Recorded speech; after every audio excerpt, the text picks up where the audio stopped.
Bleep, bleep, bleep, bleep. Welcome back, part 2 of the Sex Matters report. What I've done so far in part 1, if you've not seen it, the link is obviously on my YouTube channel, is to analyse or to elucidate rather than analyse. Doesn't need any analysis, they've done such a good job. The rights that sex matters for, and there's a number of them which you can read in the document. The document is in the links below. This is not an excuse for you not to read the document. You need to read it. Okay, it's a brilliant piece of work. So I've gone through sort of briefly the main points that you can see within the documentation. And then we're now reaching the point where we're looking at a framework for resolving some of those rights, which has been written, again, by Sex Matters and the team over there. So I'm going to move on to that straight away. A framework for resolving rights. Equality is for everyone. That's the point. I think there's a very, very important line here. There is no hierarchy of equalities between different groups. Well, that's intersectionality out the bloody window as far as some of these nut jobs are concerned, because you don't get to do that, all right? There is no hierarchy of equalities. I would liken this particular idea of a hierarchy to things like affinity groups in the workplace. We've got an LGBTQ hands, knees and bumps daisy group. We've got a group for, people with large knees. Whatever it is the group is for, right? Okay, so no, I'd stop doing them and I'd do it immediately. There is no hierarchy of equalities. End of story, okay? And also it's important to note here that sometimes it is argued that those who call for clarity on sex, or for clear single-sex services and spaces, and for protecting children from making decisions that may permanently harm their health, are anti-trans and seeking to destroy trans rights. This is not the case. Most trans rights demands are not actually demands for equality. They're demands for ascension. They're a demand for elevation. They want to be treated differently to others. That's where these conflicts of interest arise. So, for example, to recognise those conflicts of interest, there's some excellent examples here. And they're normal and unavoidable. This does happen when people's rights have to be dealt with. And I suppose this really sums up the attitude that's come from the TRA / trans rights activists, gender identity, queer theory nutters, is that were mouthpiece Stonewall. Stonewall said it, right? So here we go. Stonewall, when asked to consider conflicting rights, which we know there are, we know there are, said we do not and will not acknowledge a conflict between trans rights and sex-based women's rights. It argued that to do so would imply that we do not believe that trans people deserve the same rights as others. And Amnesty International, or Amnesty as I call them these days, also say that trans rights are women's rights, and claims that trans women are women and there is no risk to single-sex services. Well, we know that's not true. You might have heard discussions on the media, they continue, and social media trying to tip trans rights against women's rights. These discussions are informed by prejudice and misinformation. That was from Amnesty in 2020 in the Have Your Say on the Gender Recognition Act document. They're full of it. I'll see for Amnesty, of all people. Right, okay, so then we have some tables, which is what I'm going to take you through on this next part. It may be 3 parts, I don't know. Right, okay, I do love a good table. This is a good table, right? So what they've done is, conflating sex and gender identity leads to abuses of human rights. So they've written down the article, and then they've told you what the problems are with this particular issue, and why conflating sex and gender identity is so dangerous, and how we need to get, well, they don't call for it, but I do. We need to get gender identity out of the public square and treat it for what it is, a bonkers belief system inculcated in the 1950s by John Bloody Money. Right, so I love a table. Look at the table. We like the table, right? Okay, so they've got article on the left here, freedom of thought, conscience and religion, and freedom of expression, Article 10, which they put together, and then they've got the abuse of human rights is as follows under those articles. Compelled speech, enforced pronoun declaration, and workplace allyship. There's your affinity groups. Get them out, right? Okay. Then there's cancel culture, bullying and harassment, which some of us are more than familiar with. Then there's also discrimination against gender-critical people, both religious and non-religious at work, in education and beyond. Absolutely. Then there's also the erosion of parents' rights to bring up children according to their belief. This is directly related to the RSA in schools promoting gender identity ideology, which you will know from my urgent call out the other day in regards to Welsh schools. And also any blanket ban on misgendering. Why is there no drag queen called misgender? That puzzles me at night. Anyway, moving on. Right, well then, We've got freedom of assembly and association, the right to get together, right? Okay. So we see here that the abuse of human rights in that under that particular article is a lack of tolerance of single-sex associations. For example, refusal of venue bookings and student union bans. The student unions usually got this nasty, sticky that lands all over it, but they're all mental anyway. Groups, venues, again, under the same thing. Here, right to assembly and association. Groups, venues for lesbians and gay men in particular are targeted. Yes. Girl guiding, accepting boys who identify as girls without consultation with members. I mean, that's one of the more insane sides of this. And the targeting of LGBT Alliance for the right of same-sex oriented individuals. That's blatant. We've got mermaids in court with the LGBT Foundation, the LGBT Consortium, and all the usual suspects who should be bloody ashamed of themselves. And then we have the right to a fair trial. What's interfering with the right to a fair trial if we don't keep sex where it needs to be and gender out the window? The Equal Treatment Benchbook and training of the judiciary on gender instead of sex, carried out by some of the organisations previously mentioned.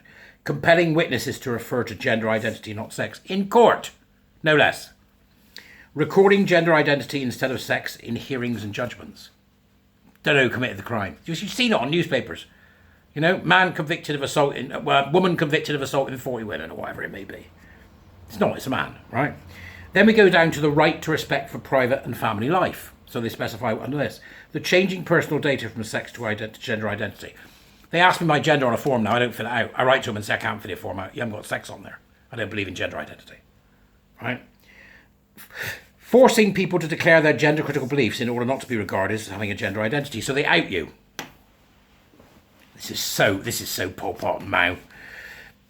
Loss of single sex privacy. I'm a man. I don't want women getting their, breasticles, wibbly wibblies out in front of me. Thanks very much. No, I don't, right? And certainly no.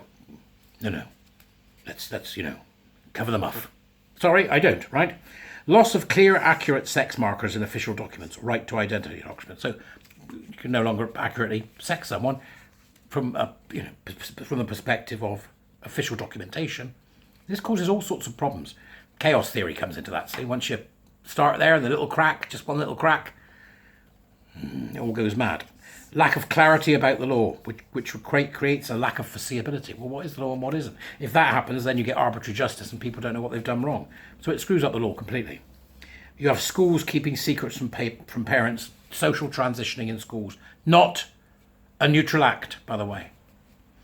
Removal of children from parents due to disagreement with transitioning. This is an excuse for the state to walk in and take your children because the parents don't believe that children have the made-up fallacy of a gender identity. Inability of authorities to judge what is in the best interest of children because captured by gender identity ideology. The authorities, social workers, etc., psychologists, counsellors, all sorts of people here think this stuff's okay because they're captured by this seriously deranged cult-like thinking. That's me adding these bits, mine, not Sex Matters. These are reasonable people. You're watching the Jester here.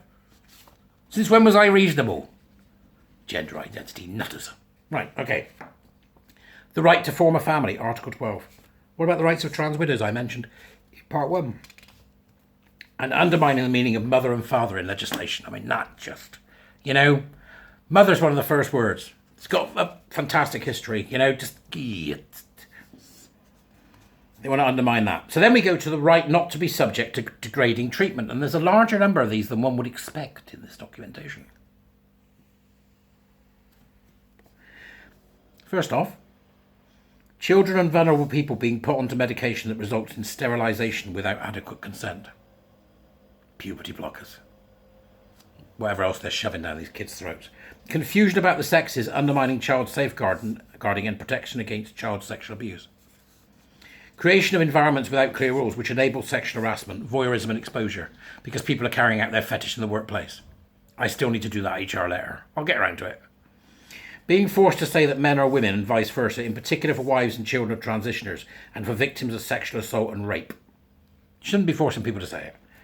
There are male prisoners in women's prisons. Get them out. Male prison officers are searching female prisoners and visitors and staff because they say they're trans, right? Female officers forced to search males because the male who's being searched says they're trans, even though they've got their, Aubergine. Male police officers searching female suspects because they say they're trans. Screws everything up, this. People are able to request carers, healthcare professionals, chaperones of the same sex rather than gender identity. That's unforgivable. That's unforgivable. I ask to see a man, I want to see a man. It doesn't bother me personally because, you know, I don't ever see it myself. I don't know what it looks like, so it doesn't really matter. No, I'm kidding, right? But ask to see a man, you see a man. Ask to see a woman, you see a woman. You know, if you've got intimate stuff going on, you need to, a woman needs a woman. Men aren't so bloody fussy, but a woman needs a woman. Okay, if that woman wants a woman, she should have a woman, not a bloody made-up, gender identity-driven idea of a woman. Excuse me, about my care. Yes, what would you like? I'd like it to be done by a stereotype. Thank you. Women in rape crisis centres, group counselling coerced to disclose details in front of males. That should not be happening. And then the final section of the table is on protection against discrimination, Article 14, the biggie. A lack of clarity about the protected characteristics of sex, which implies lack of ability to protect against sex discrimination. If sex isn't there, you can't. If you get gender identity everywhere, you can't. They're unmooring the ship of our society by putting gender above sex. Sex is the basics. A lack of clear data collection on sex, which then means we can't plan because we don't know. Women and men have different medical needs.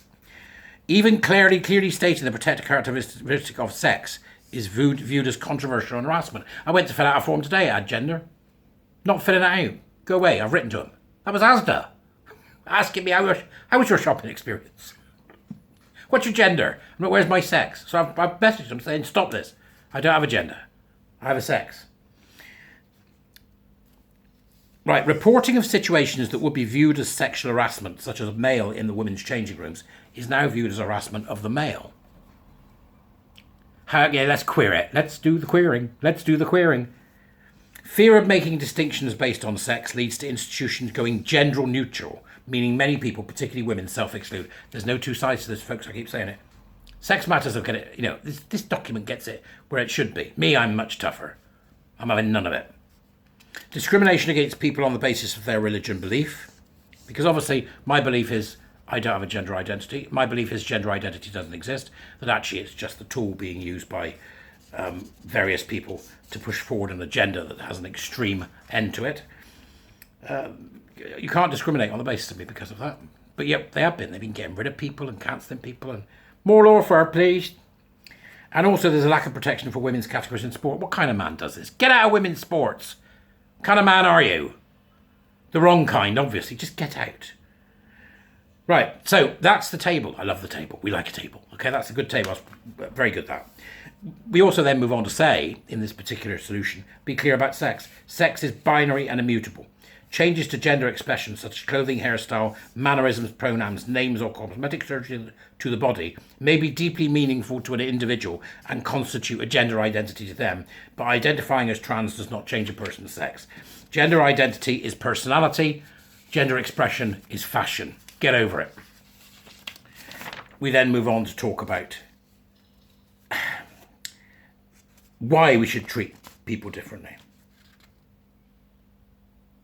And they state quite clearly, which would be my take, individuals should not be discriminated against because they identify as trans, such as being arbitrarily denied access to work, access to restaurants, or to services which private persons may make available to the public, such as medical care or utilities such as water and electricity. But they do not have the right to compel others to pretend they are the opposite sex or force them to share intimate spaces on that basis. So we've then got another table. We like a table. We've got another table, which is about the key applications of human rights relevant to people with trans identities. I struggle with this bit because I don't know what they mean by trans identities. Right? Okay. Who do you mean? That's the difficulty with this. See, is we're not talking about it in reality, are we? You know, they're trying to do away, for example, in Scotland, they're trying to do away for the need for medical diagnosis.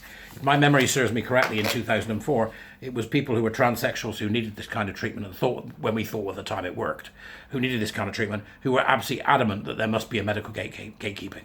Absolutely adamant there must be medical gatekeeping. There should be. Personally, I think you should get no protection at all until you've got a GRC, which requires a medical diagnosis, and before that you're not protected. It's the only way to stop the LARPers. It's the only way to get the fetishists, the paraphiliacs out of the way, right? Just get them gone, right? Personally, I don't think it should be a GRC at all, but that's a bit tough for most people, isn't it? We now know that the harms done by these kinds of operations is enormous.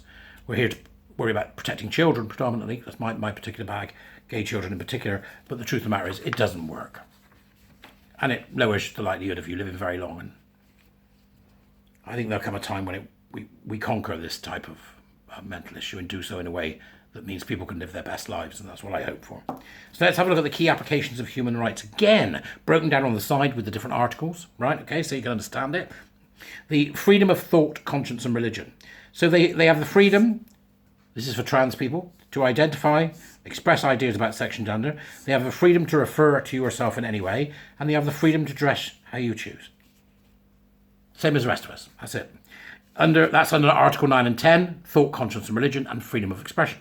Then we come to freedom of assembly and association. You have the freedom to meet as trans people or in other groups based on gender identity.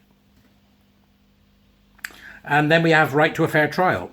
You have the right to courteous and respectful treatment by the courts, and you are innocent until proven guilty like the rest of us. The right to respect for private and family life. Privacy about home and lifestyle, for example, cross-dressing. Nobody's interested. Limited privacy about sex, where it is not necessary for the information to be shared or recorded. You have the ability to wash, change and toilet with reasonable privacy. Not to be asked about private information such as medical history, gender identity, surgery and so on, and you have bodily autonomy. They have the right to marry. You have the right not to be subject to degrading treatment. Gender questioning children should be protected and safeguarded from bodily harm. There is no such thing as the trans child.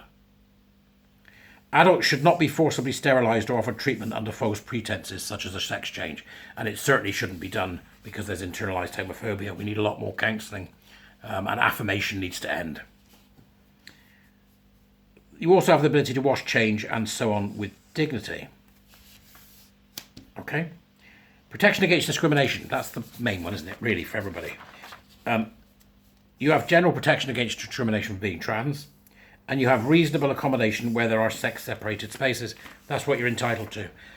What you're entitled not to do is, we're not... The reason that we don't want men in women's spaces is not because they're trans, it's because they're men. That's the truth of the matter. It's because they're male, right?